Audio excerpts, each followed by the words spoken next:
E aí pessoal, bem-vindos, eu sou o Professor Pinguim.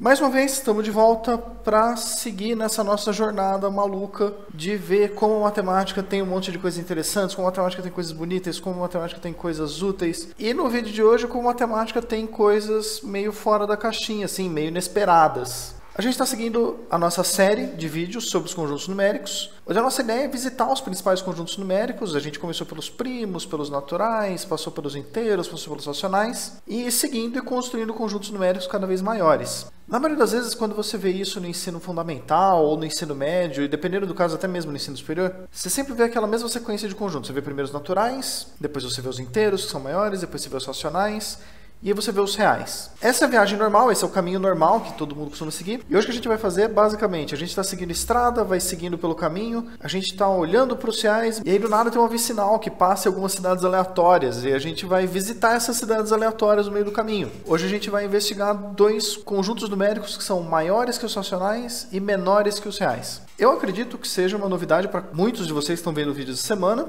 Eu espero que vocês gostem, espero que vocês se divirtam. E vamos lá, vamos falar de coisas novas.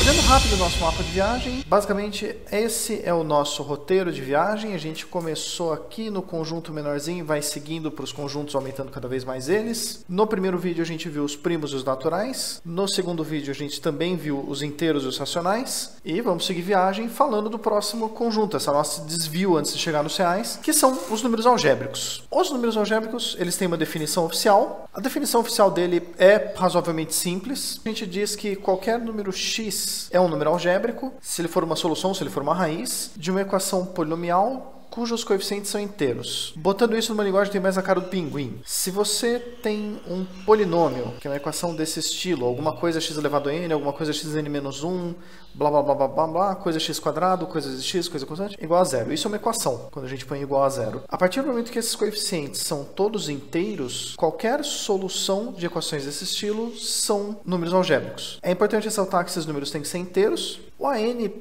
geralmente a gente diz que ele tem que ser diferente de zero para poder fixar o grau da equação. Pelo jeito que a gente está estruturando a nossa viagem, é importante que cada conjunto que a gente analise, ele contenha o conjunto anterior. É isso que a gente está fazendo. Os números naturais contêm os primos, os inteiros contêm os naturais, os racionais contêm os inteiros.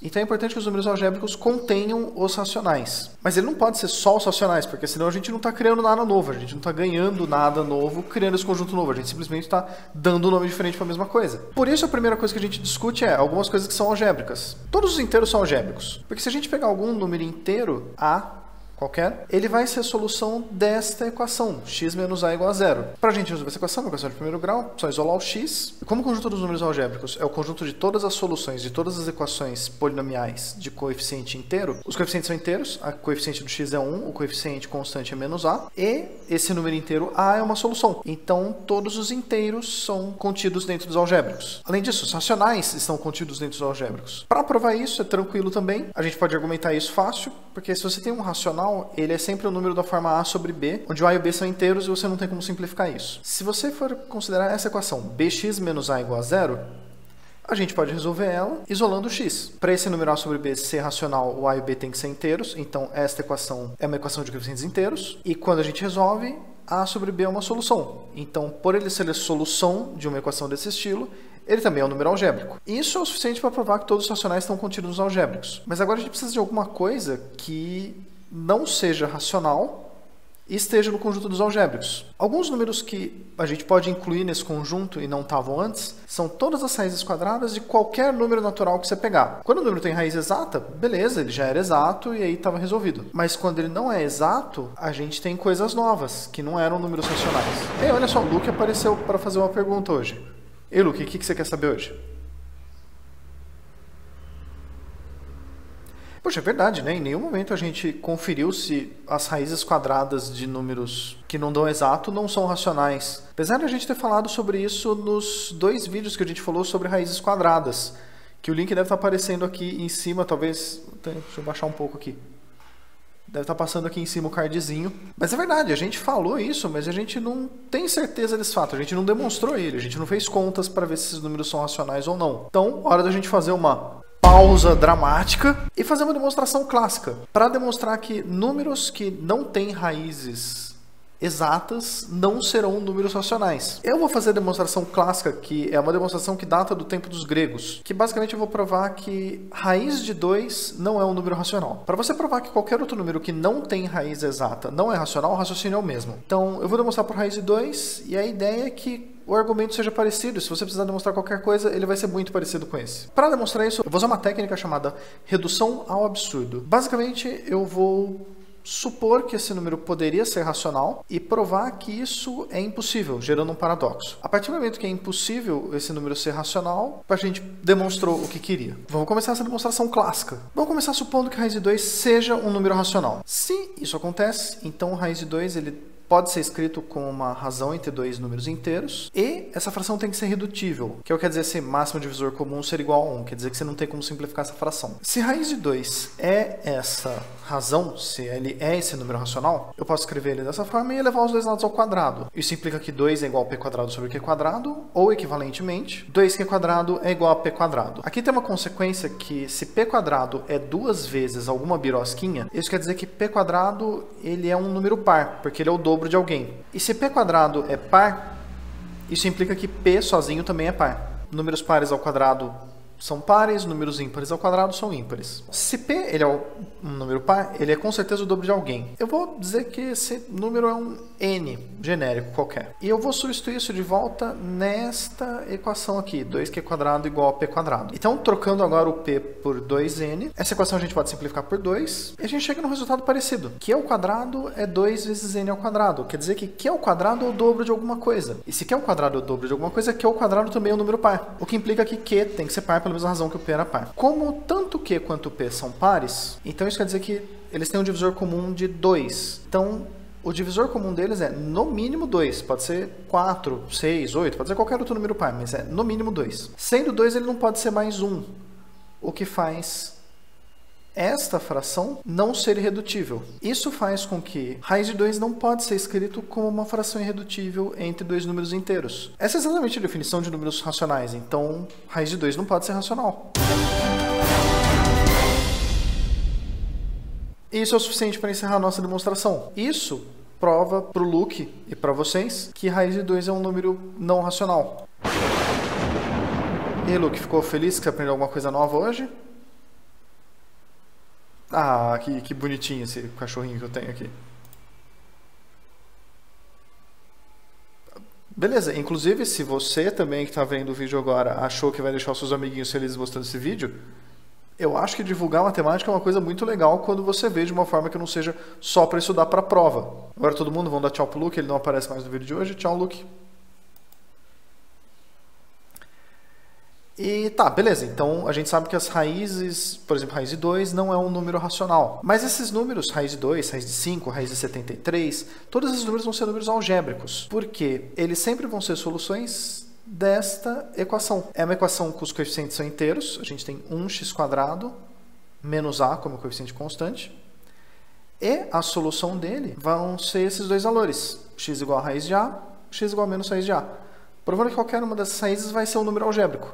Então, o conjunto dos algébricos ele inclui mais coisas além dos racionais. Já é uma nova parada interessante para a gente fazer na nossa viagem. Além disso, outras coisas que também são números algébricos que são interessantes, raiz cúbica, raiz quarta, raiz quinta, de qualquer número racional. O argumento é muito parecido com esse aqui. Basicamente, a gente muda a equação para x cubo, x quarta, x quinta, para chegar na raiz cúbica, na raiz quarta, na raiz quinta. Uma outra coisa que eu pretendo fazer um vídeo sobre isso, não hoje, porque senão a gente vai só falar de algébrico, não vai ter mais nada. É aquela ideia de vamos visitar alguns pontos turísticos, mas não todos. Qualquer seno, qualquer cosseno, qualquer tangente, de qualquer medida que você tenha em graus, que o número é inteiro, com exceção da tangente de 90 graus, aqueles valores que não existem, todos esses números vão ser números algébricos. Mas existem coisas que não são números algébricos. Duas delas que a gente já viu em vídeos passados. Pi, que aparece num dos meus vídeos favoritos, que eu vou até deixar o link aqui em cima como sugestão, que é aquele que a gente deduz a área de círculo usando comida. É um dos meus vídeos favoritos, eu definitivamente amei ter feito aquele vídeo.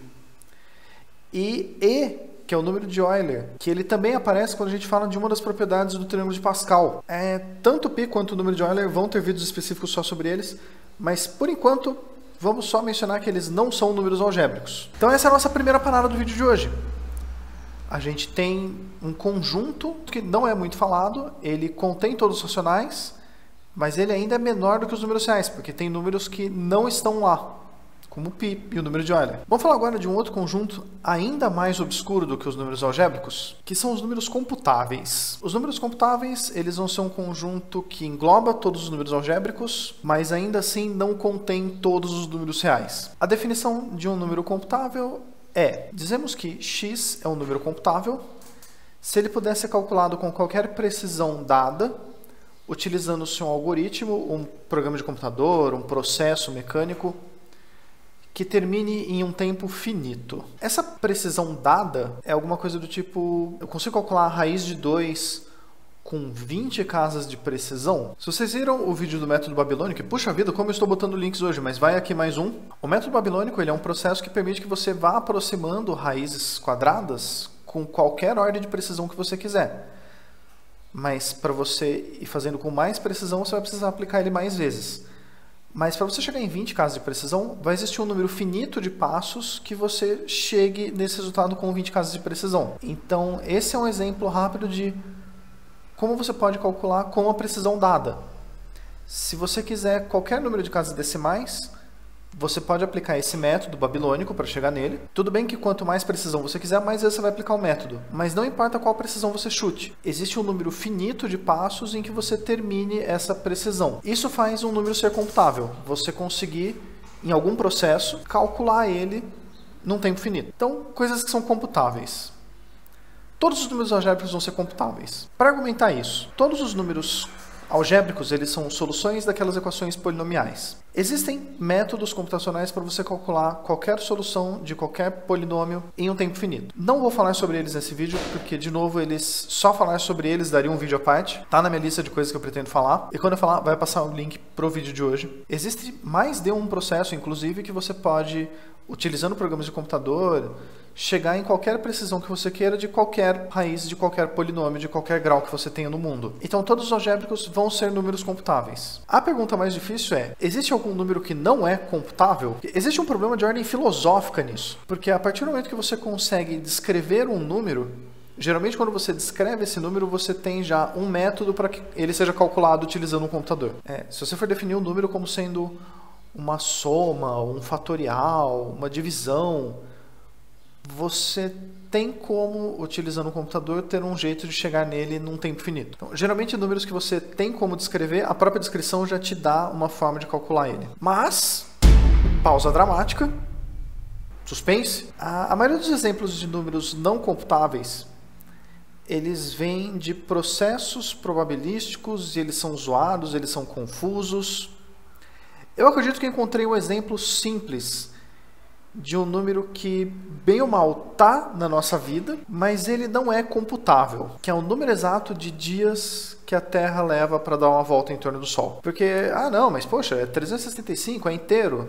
Mas aí você lembra que tem os anos bissextos. E os anos bissextos, eles dariam aquelas, dá 6 horas a mais. Então, a cada 4 anos, a gente tem um ano bissexto com um dia a mais. O problema é que esse valor também não é exato. Existem exceções para essa regra. A cada 400 anos, o ano bissexto a gente tem que pular, porque não são exatamente 6 horas. São 5 horas e alguns minutos. Então, essas 6 horas que a gente pula, botando um dia a mais a cada 4 anos, faz com que a gente tenha uma perda. Então, a cada 400 anos a gente precisa pular um. E ainda assim, a gente não tem certeza se esse cálculo é o suficiente. Ou se a gente vai precisar, daqui a, digamos, 16 mil anos, voltar e criar uma exceção para exceção da exceção. Porque o ano bissexto é uma exceção, essa regra dos 400 anos é uma exceção, mas pode ser que a gente tenha mais, a gente não tem como medir isso. O único jeito da gente medir o número exato com uma precisão muito, muito grande seria analisar a rotação da Terra e ver ela acontecendo. Mas a gente só teria uma precisão tão grande se a gente esperasse a Terra dar infinitas voltas para ter o valor exato. Então, esse número, tempo que a Terra leva para dar uma volta em torno do Sol, é um número não computável. Então, isso justifica o conjunto dos números computáveis. O conjunto dos números computáveis, ele é maior que os algébricos, mas ele ainda assim não contém todos os números do mundo. Ele não contém, por exemplo, esse número exato de dias que a Terra leva para dar uma volta em torno do Sol. E era basicamente o que eu tinha para falar de números computáveis. E se vocês gostam daquele diagrama da nossa viagem, esse era o nosso roteiro original. Isso é o que a gente viu no primeiro vídeo, isso é o que a gente viu até o segundo vídeo, e isso é o que a gente viu até o vídeo de hoje. Já passamos da metade da nossa viagem, já vimos muita coisa, espero que vocês estejam interessados, curiosos, assim. Esse vídeo de hoje definitivamente é o mais estranho, mais uma coisa que vocês não devem ter visto numa escola, não devem ter visto no ensino médio. Inclusive, mesmo em faculdade, acho que vocês não devem ter visto isso. São conceitos bem obscuros, mas ainda assim conceitos que eu acho muito interessantes. Mas a nossa viagem ainda continua, ainda temos mais conjuntos para falar. Eu espero que vocês estejam gostando desses vídeos, espero que vocês estejam gostando dessa série. Esse vídeo de hoje foi muito divertido, eu gostei de falar sobre eles. Se vocês tiverem algum comentário, dúvida, crítica, sugestão, vocês, poxa, eu acho que o Luke devia ser dublado, eu acho que tá enchendo o saco esse cachorrinho perguntando as coisas, escreve no comentário. Ou, se vocês preferirem, vocês podem me mandar um e-mail aqui. Lembrando que eu também dou aulas particulares, fiquem à vontade. E eu espero ver vocês no próximo vídeo. Fiquem bem e até lá!